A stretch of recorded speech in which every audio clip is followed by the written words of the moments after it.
velvet. The drama really means nothing to me. I ride by and blow your brains out. There's no time to cock it, no way you can stop it when niggas. Cocksucker, this ain't rap. Check my rap sheet. I feed you to the rats with peanut butter on your feet. 44 Bulldog. Get money. What's good, y'all? Fist Vegas, the hardest voice of sports. Welcome to the firing range, where you get in line and you get lined up. You understand me? Today's victim, my next target, is this sucker-ass nigga Kyrie Irving and everybody who love him. Okay? Now, what I don't understand about Kyrie Irving is, if you're not anti-Resident Evil shot, or why don't you take it? I don't get that. If you're not anti-Resident Evil shot, why don't you take it? Then I don't understand this as well. If you say you're not going to lose your career over the Resident Evil, okay? If you're not going to give up your money for the Resident Evil, what the hell are you doing? Why aren't you in camp? Why haven't you just conformed and gotten it done yet? This is what I'm confused. I was trying to spare him from the firing range. I didn't want to throw someone in the firing range for a personal choice, because I believe in that personal choice. Everybody should have the right to make their own decisions.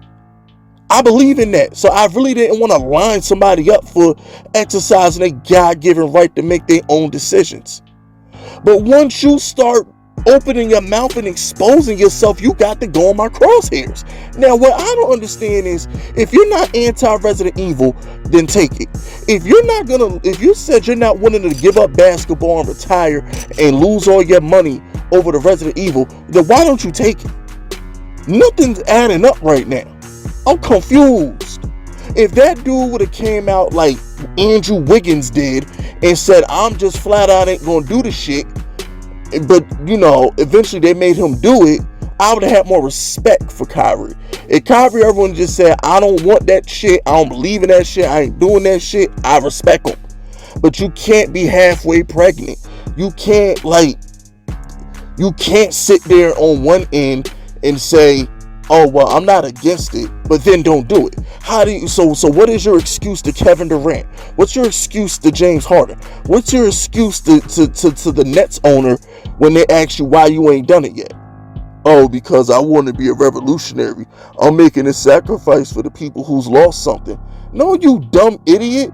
The best way to honor people who've lost their jobs is to work. You stupid motherfucker. The best way to honor them is to work, is to appreciate your damn job. You know how many people out here who are unemployed and broke, who would kill to have your job, who would kill to be in your position? You spitting in their face. The same people who told your dumb ass to shut up and dribble are the same people you supporting right now. You ain't supporting the black man who lost his job and can't put food on the table. You're riding for those people who may or may not have stormed an important building in Washington. That's who you riding for. Those same people who told you to shut up and dribble. Those same people who didn't give a fuck about George Floyd. Those the same people who are happy that you're not taking the Resident Evil shot. Kyrie Irving, if you stand for nothing, you'll fall for anything. That's what you doing, bro. You making yourself look stupid. Real stupid. And this is like the last straw, because now Kevin Durant ain't rocking with you. Now James Harden ain't rocking with you. My man Steve Nash ain't never rocked with you, because the day after you hired him, you came out and said, we don't need a damn head coach. Ownership and the GM ain't rocking with you, because you said, I'll see you in 2 weeks. Didn't even give him an explanation. You disappeared for weeks, nigga, without an explanation. And after hearing you talk on IG Live for 20 minutes, I know why you didn't give an explanation, because you sound stupid.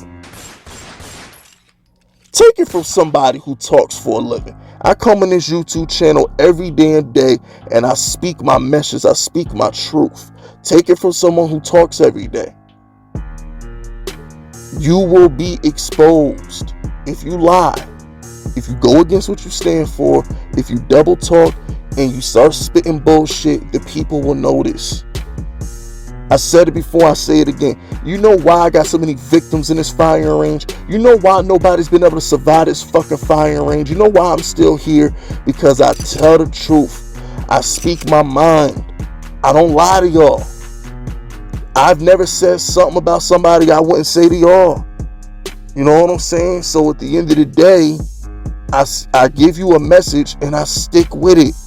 Kyrie, not only did you not give us a message, but you didn't stick with it. If your message was anti-Resident Evil, you can't come out and say you're not anti-Resident Evil, you stupid motherfucker. That makes no sense.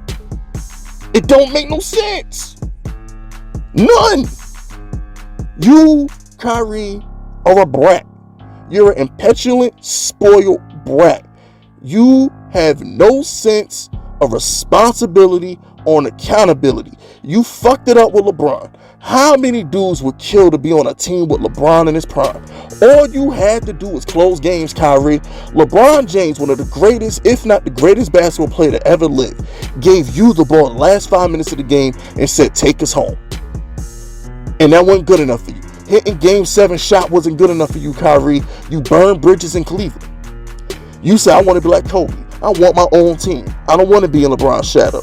You then go to Boston and fail to do anything with the Celtics. They were better off with Isaiah Thomas. You ruined that locker room. You didn't get along with Tatum. You got jealous of Jaylen Brown. You didn't like Brad Stevens, who's like well-renowned as like one of the 3 best coaches on the planet. You couldn't get along with Brad Stevens. One of the most, it's like the Celtics, the Heat, whatever team LeBron is on, the Spurs. When you talk about culture, Boston was right there, and you got annihilated by Giannis in the second round. You couldn't do nothing with him. Then you say, oh, this could be different in Brooklyn because I'm teaming up with my best friend in the world, my Thunder buddy for life, my BFF, Kevin Durant. You go to Brooklyn, and within a month of being in Brooklyn, oh, I don't need no head coach. We don't need no head coach. Huh? You don't want to speak to the media? You went on strike from talking to the media last year, and the NBA kept finding your ass? I'm confused. Like, who does the shit that you do? I just don't understand. Y'all buried Terrell Owens. Y'all buried Antonio Brown. You ridiculed, mocked, and ran DeMarcus Cousins out the fucking league, for crying out loud, for doing way less than what Kyrie Irving has done. My question, before I give him these shots, my question to everybody is, why does Kyrie Irving get passes that Ron Artest never got? He gets passes that Steven Jackson's and other dudes like Rasheed Wallace. Who else is a problem child? DeMarcus Cousins. He's getting passes that none of them got. None. I don't get it. Why y'all like him so much? This is a guy who's never led a team to the playoffs by himself. They kept getting number 1 pick after number 1 pick in Cleveland. In Boston, his ass was hurt all the damn time. Oh, speaking of the Boston trade, he only got traded to Boston because he threatened to have knee surgery the first day of the season. Remember when he was in Cleveland, he says, if y'all don't trade me, I'm going to have season-ending knee surgery. Y'all remember that shit? Oh my, you know what? I'm done, man. This Kyrie Irving shit, bro. He just, if y'all don't see it, you ain't never gonna see it. Kyrie Irving, you know what to do. You a Fire Range Hall of Famer. This is your favorite part of the show.